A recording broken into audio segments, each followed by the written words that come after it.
नमस्कार। कहानियों की दुनिया में आपका स्वागत है। आज मैं आप सभी को सुनाने जा रही हूँ मुंशी प्रेमचंद की लिखी हुई कहानी कज़ाकी। तो आइए सुनते हैं। मेरी बाल स्मृतियों में कज़ाकी एक न मिटने वाला व्यक्ति है। आज 40 वर्ष गुजर गए। कज़ाकी की मूर्ति अभी तक आंखों के सामने नाच रही है। मैं उन दिनों अपने पिता के साथ आजमगढ़ की एक तहसील में था। कज़ाकी जाति का पासी था। बड़ा ही हंसमुख, बड़ा ही साहसी और बड़ा ही जिंदा दिल। वह रोज शाम को डाक का थैला लेकर आता, रात भर रहता और सवेरे डाक लेकर चला जाता। शाम को फिर उधर से डाक लेकर आ जाता।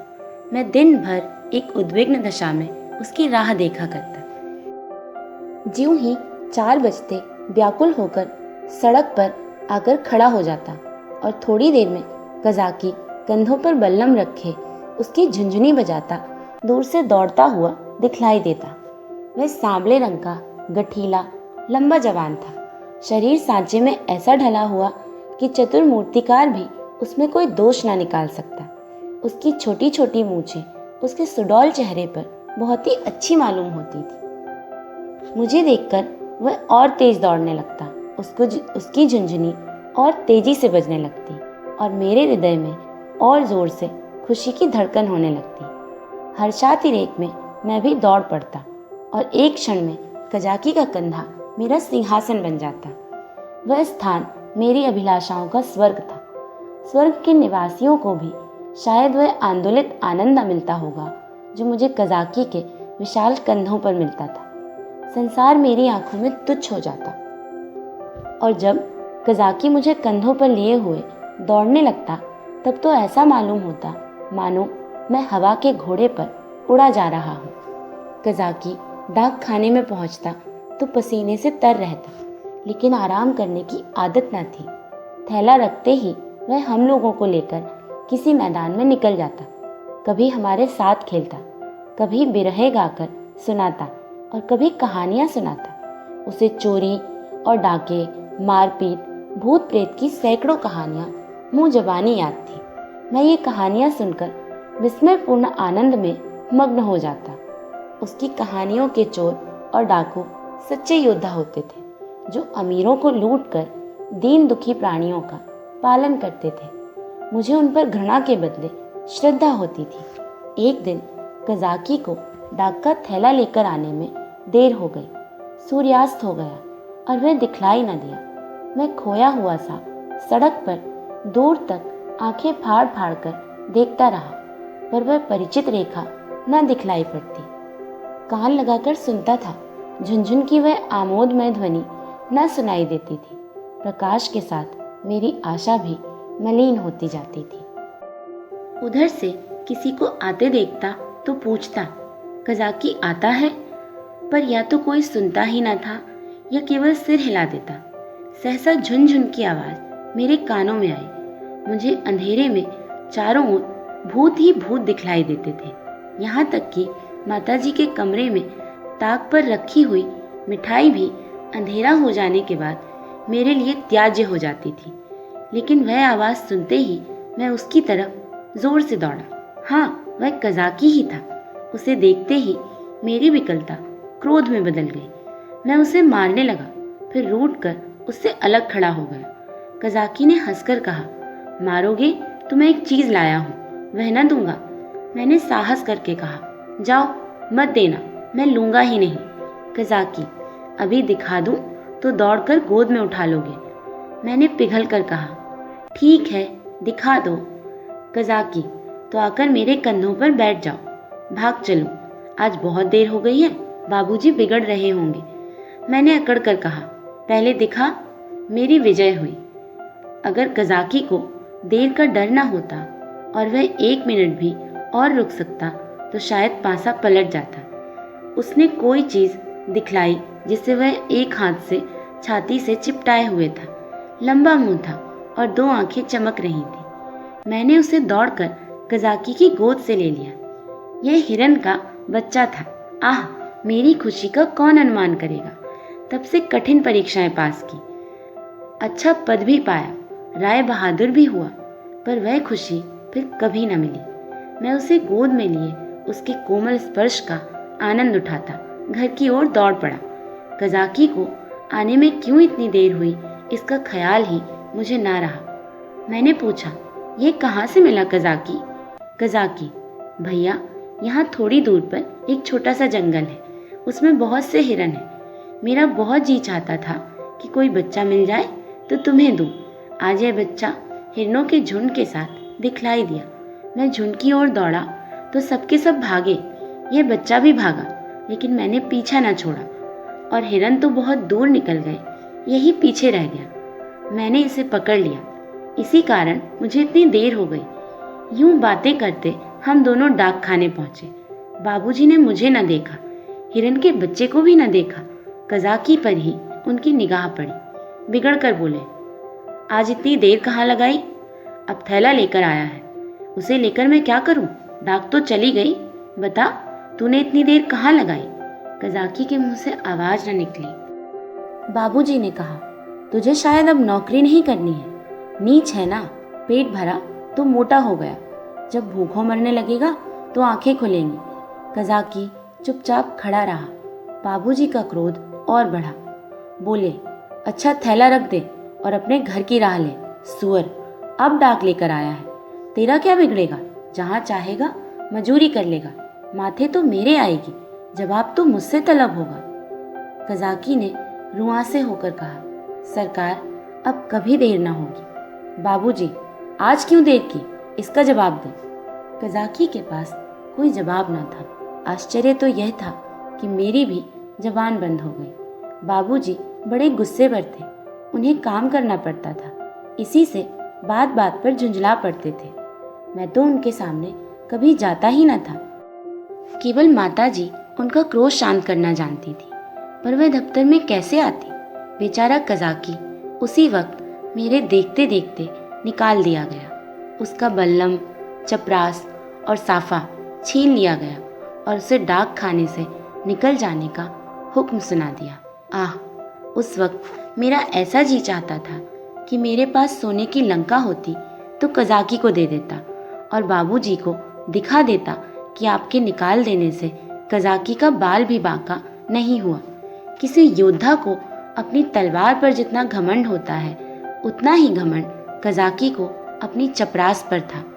जब वह चपरास खोलने लगा तो उसके हाथ कांप रहे थे और आंखों से आंसू बह रहे थे, और इस सारे उपद्रव की जड़ वह कोमल वस्तु थी जो मेरी गोद में मुंह छिपाए ऐसे चैन से बैठी हुई थी, मानो माता की गोद में हूँ। जब कज़ाकी चला तो मैं धीरे धीरे उसके पीछे पीछे चला।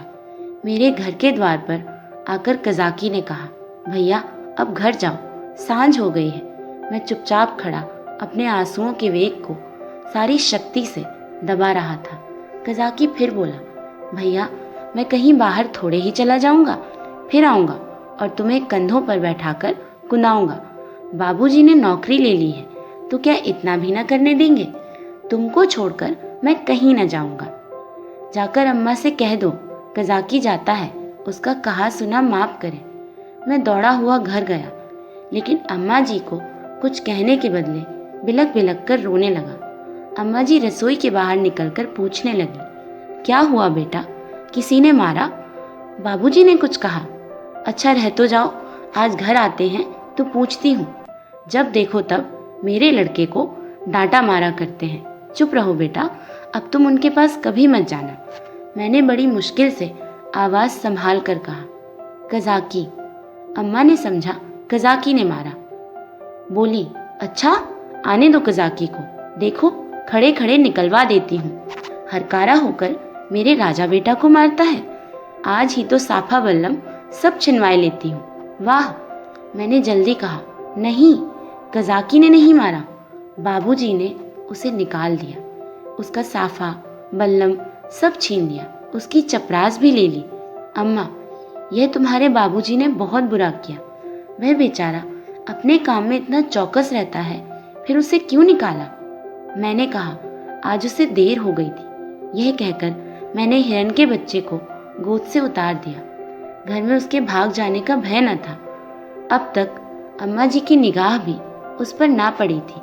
उसे फुदकते देखकर वह सहसा चौंक पड़ी और लपक कर मेरा हाथ पकड़ लिया कि कहीं यह भयंकर जीव मुझे काट ना खाए। मैं कहाँ तो फूट फूट कर रो रहा था और कहाँ अम्मा की घबराहट देखकर खिलखिलाकर हंस पड़ा। अम्मा, अरे यह तो हिरन का बच्चा है, कहाँ मिला? मैंने हिरन के बच्चे का सारा इतिहास और उसका भीषण परिणाम आदि से अंत तक कह सुनाया। अम्मा, यह इतना तेज भागता था कि कोई दूसरा होता तो पकड़ ही न सकता। सन सन हवा की तरह उड़ता चला जाता था। कज़ाकी 5-6 घंटे तक इसके पीछे दौड़ता रहा, तब कहीं जाकर बच्चा मिला। अम्मा जी, कज़ाकी की तरह कोई दुनिया भर में नहीं दौड़ सकता। इसी से तो देर हो गई, इसीलिए बाबूजी ने बेचारे को निकाल दिया। उसकी चपरास, साफा, बल्लम सब छीन लिया। अब बेचारा क्या करेगा, भूखों मर जाएगा। अम्मा ने पूछा, कहाँ है कज़ाकी, जरा उसे बुला तो लाओ। मैंने कहा, बाहर तो खड़ा है। कहता था, अम्मा जी से मेरा कहा सुना माफ करवा देना। अब तक अम्मा जी मेरे वृत्तांत को दिल लगी समझ रही थी। शायद वह समझती थी कि बाबूजी ने कज़ाकी को डांटा होगा, लेकिन मेरा अंतिम वाक्य सुनकर संशय हुआ कि सचमुच तो कज़ाकी बर्खास्त नहीं कर दिया गया। बाहर आकर कज़ाकी कज़ाकी पुकारने लगी, पर कज़ाकी का कहीं पता न था। मैंने बार बार पुकारा, लेकिन कज़ाकी वहाँ न था। खाना तो मैंने खा लिया, बच्चे शौक में खाना नहीं छोड़ते, खासकर जब रबड़ी भी सामने हो। मगर बड़ी रात तक पड़े पड़े सोचता रहा। मेरे पास रुपए होते तो 1 लाख रुपए कज़ाकी को दे देता और कहता, बाबूजी से कभी मत बोलना, बेचारा भूखों मर जाएगा। देखूं कल आता है कि नहीं। अब क्या करेगा आकर, मगर आने को तो कह गया है। मैं कल उसे अपने साथ खाना खिलाऊंगा। यही हवाई किले बनाते बनाते मुझे नींद आ गई। दूसरे दिन मैं दिन भर अपने हिरन के बच्चे की सेवा सत्कार में व्यस्त रहा। पहले उसका नामकरण संस्कार हुआ, मुन्नू नाम रखा गया। फिर मैंने उसका अपने सब हमजोलियों और सहपाठियों से परिचय कराया। दिन ही भर में वह मुझसे इतना हिल गया कि मेरे पीछे पीछे दौड़ने लगा। इतनी ही देर में मैंने उसे अपने जीवन में एक महत्वपूर्ण स्थान दे दिया। अपने भविष्य में बनने वाले विशाल भवन में उसके लिए अलग कमरा बनाने का निश्चय भी कर लिया। चारपाई, सैर करने की फिटन आदि की भी आयोजना कर ली। लेकिन संध्या होते ही मैं सब कुछ छोड़ छाड़ कर सड़क पर जा खड़ा हुआ और कज़ाकी की बाट जो होने लगा। जानता था कि कज़ाकी निकाल दिया गया है, अब उसे यहाँ आने की कोई ज़रूरत नहीं रही। फिर भी न जाने मुझे क्यों आशा हो रही थी कि वह आ रहा है। एकाएक मुझे ख्याल आया कि कज़ाकी भूखों मर रहा होगा। मैं तुरंत घर आया। अम्मा दिया बत्ती कर रही थी। मैंने चुपके से एक टोकरी में आटा निकाला। आटा हाथों में लपेटे टोकरी से गिरते हुए आटे की लकीर बनाता हुआ भागा। जाकर सड़क पर जा खड़ा हुआ था कि कज़ाकी सामने से आता दिखलाई दिया। उसके पास बल्लम भी था, कमर में चपरास भी थी और सिर पर साफा भी बंधा हुआ था। बल्लम में डाक का थैला भी बंधा हुआ था।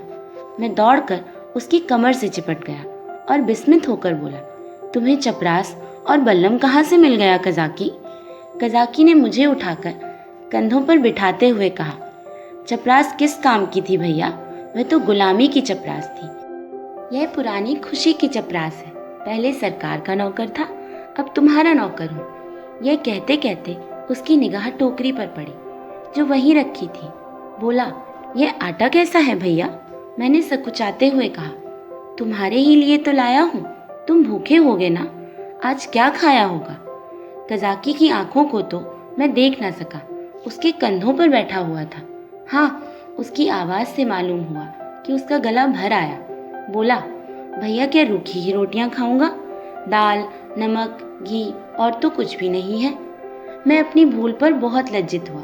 सच तो है, बेचारा रूखी रोटियां कैसे खाएगा, लेकिन नमक, दाल, घी यह सब कैसे लाऊं? अब तो अम्मा चौके में होंगी। आटा लेकर तो किसी तरह भाग आया था। अभी तक मुझे मालूम न था कि मेरी चोरी पकड़ी गई है। आटे की लकीर ने सुराग दे दिया है। अब ये तीन तीन चीज़ें कैसे लाऊंगा? अम्मा से मांगूंगा तो कभी न देंगी। एक एक पैसे के लिए घंटों रुलाती हैं। इतनी सारी चीज़ें क्यों देने लगी भला? एकाएक मुझे एक बात याद आई। मैंने अपनी किताबों के बस्ते में कई आने पैसे रख छोड़े थे। मुझे पैसे जमा करके रखने में बड़ा आनंद आता था। मालूम नहीं अब वह आदत क्यों बदल गई। अब भी वही हालत है। होती तो शायद इतना फाके मस्त न रहता। बाबूजी मुझे प्यार तो कभी न करते थे, पर पैसे खूब देते थे। शायद अपने काम में व्यस्त रहने के कारण मुझसे पिंड छुड़ाने के लिए इसी नुस्खे को सबसे आसान समझते थे। इनकार करने में मेरे रोने और मचलने का भय था। इस बाधा को वे दूर ही से टाल देते थे। अम्मा जी का स्वभाव इससे ठीक प्रतिकूल था। उन्हें मेरे रोने और मचलने से किसी काम में बाधा पड़ने का भय न था। आदमी लेटे लेटे दिन भर रोना सुन सकता है। हिसाब लगाते हुए जोर की आवाज़ से भी ध्यान बढ़ जाता है। अम्मा मुझे प्यार तो बहुत करती थी, पर पैसे का नाम सुनते ही उनकी त्योरियां बदल जाती थी। मेरे पास किताबें न थी। हाँ, एक बस्ता था जिसमें डाक खाने के 2-4 फॉर्म थे। उन्हीं को तह करके पुस्तक के रूप में रखा हुआ था। मैंने सोचा दाल, नमक और घी के लिए क्या उतने पैसे काफ़ी ना होंगे? मेरी तो मुट्ठी में नहीं आते। यह निश्चय करके मैंने कहा, अच्छा मुझे उतार दो तो मैं दाल और नमक ला दूँ, मगर रोज़ आया करोगे ना? कज़ाकी, भैया खाने को दोगे तो क्यों ना आऊँगा? मैंने कहा, मैं रोज़ खाने को दूंगा। कज़ाकी बोला, तो मैं रोज़ आऊँगा। मैं नीचे उतरा और दौड़कर सारी पूंजी उठा लाया। कज़ाकी को रोज बुलाने के लिए उस वक्त मेरे पास कोहिनूर हीरा भी होता तो भेंट करने में मुझे पसोपेश ना होता। कज़ाकी ने विस्मित होकर पूछा, ये पैसे कहाँ पाए? मैंने गर्व से कहा, मेरे ही तो हैं। कज़ाकी, तुम्हारी अम्मा जी तुमको बहुत मारेंगी, कहेंगी। कज़ाकी ने फुसलाकर पैसे मंगवा लिए। इन पैसों की मिठाई ले लेना और मटके में रख देना। मैं भूखों नहीं मरता, मेरे 2 हाथ हैं।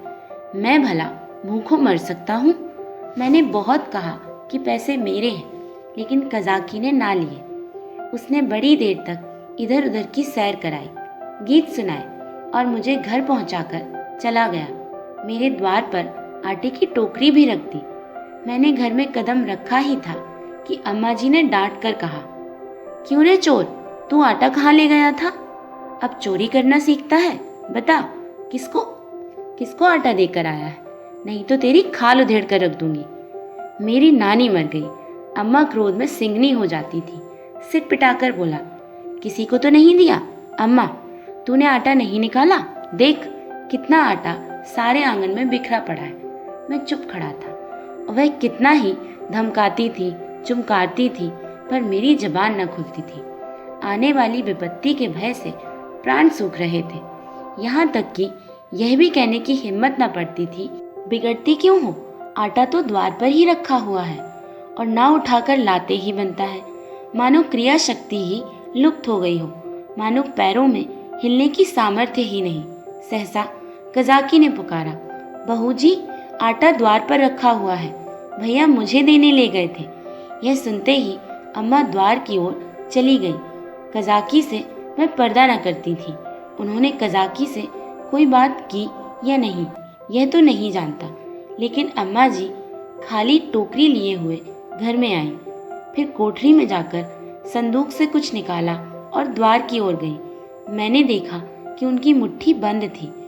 अब मुझसे वहाँ खड़े न रहा गया। अम्मा जी के पीछे पीछे मैं भी गया।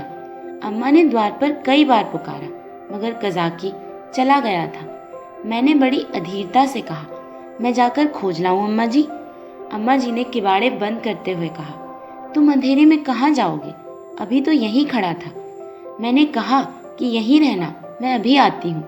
तब तक न जाने कहाँ खिसक गया। बड़ा संकोची है, आटा तो लेता ही न था। मैंने जबरदस्ती उसके अंगोछे में बांध दिया। मुझे तो बेचारे पर बड़ी दया आती है। न जाने बेचारे के घर कुछ खाने को है भी कि नहीं। रुपए लाई थी कि दे दूंगी, पर न जाने कहाँ चला गया। अब तो मुझे भी सहसा साहस हुआ। मैंने अपनी चोरी की पूरी कथा कह डाली। बच्चों के साथ समझदार बच्चे बनकर माँ बाप उन पर जितना असर डाल सकते हैं, जितनी शिक्षा दे सकते हैं, उतने बूढ़े बनकर नहीं। अम्मा जी ने कहा, तुमने मुझसे पूछ क्यों न लिया? क्या मैं कज़ाकी को थोड़ा सा आटा ना देती? मैंने इसका उत्तर न दिया।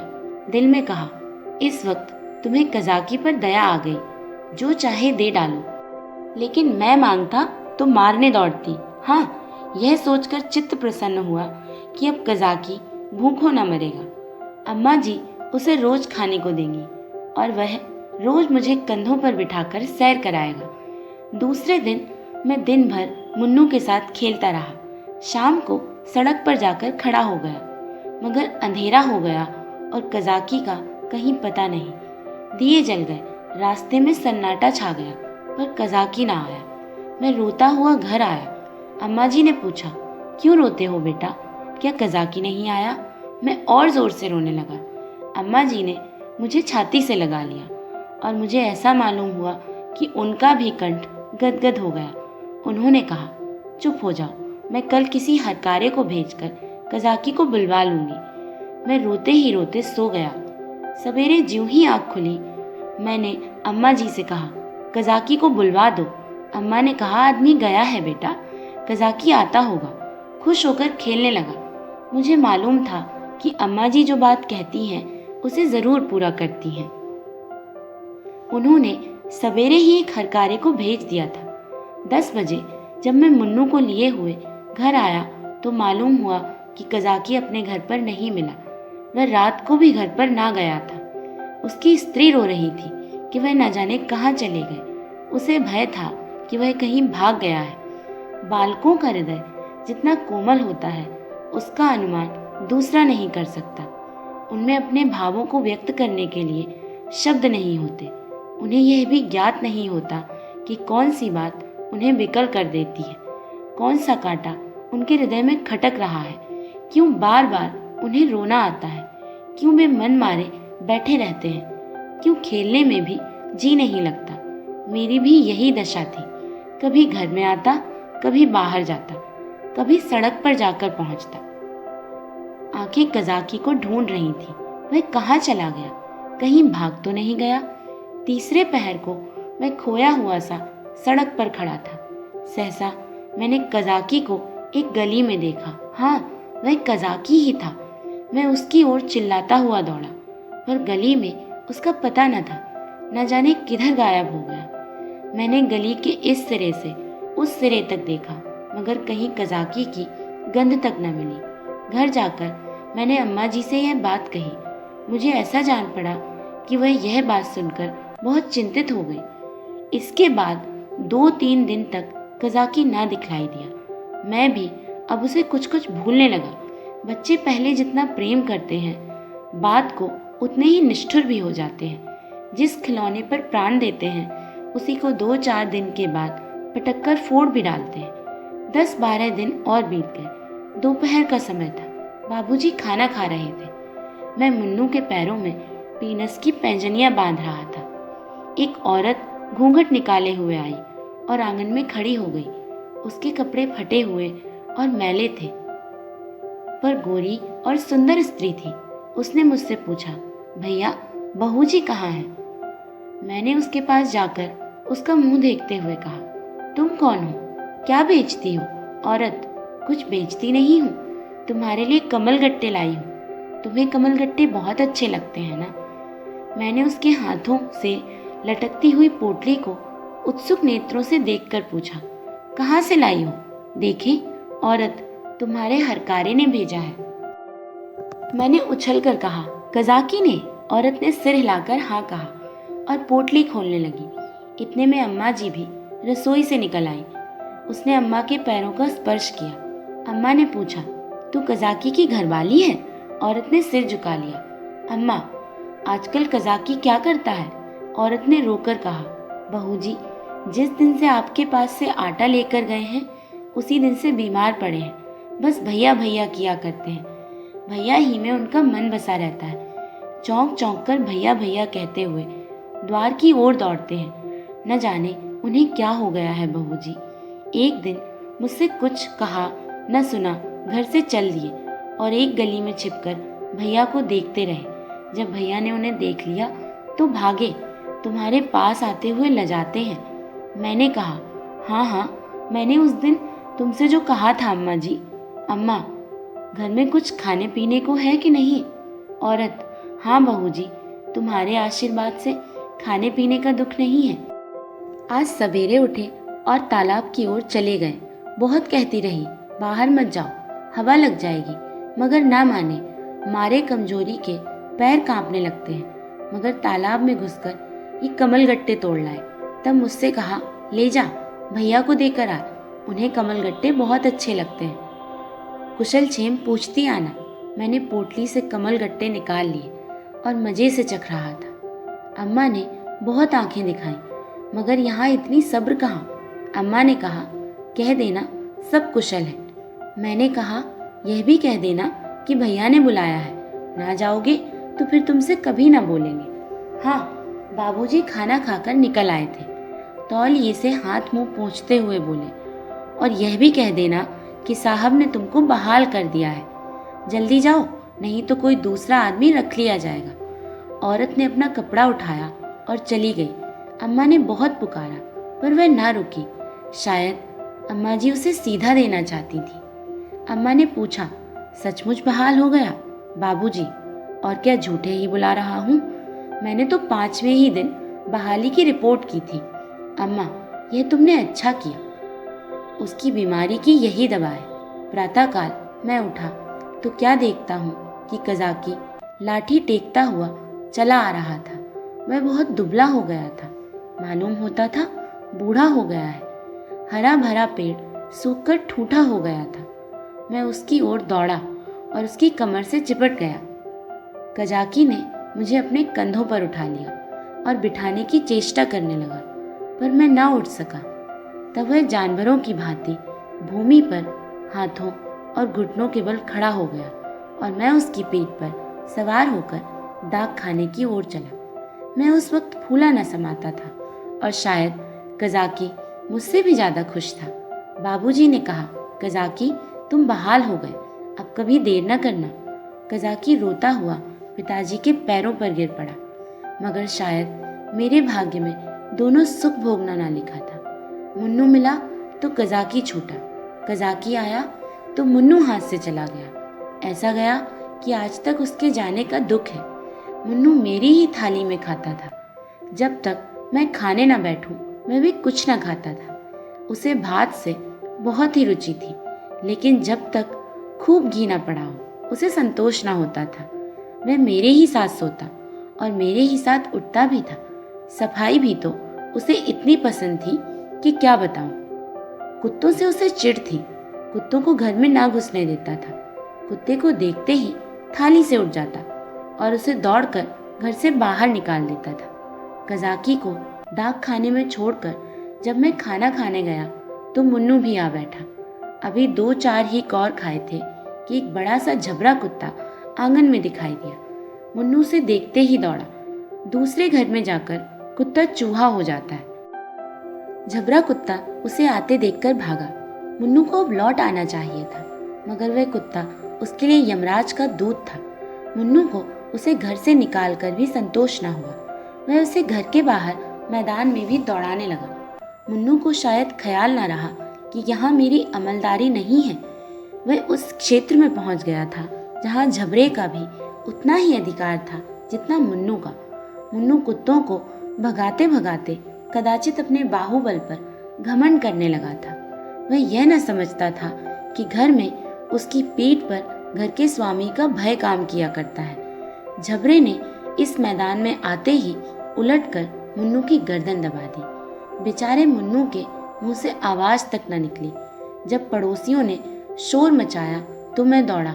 देखा तो मुन्नू मरा पड़ा है और झबरे का कहीं पता नहीं। बहुत धन्यवाद।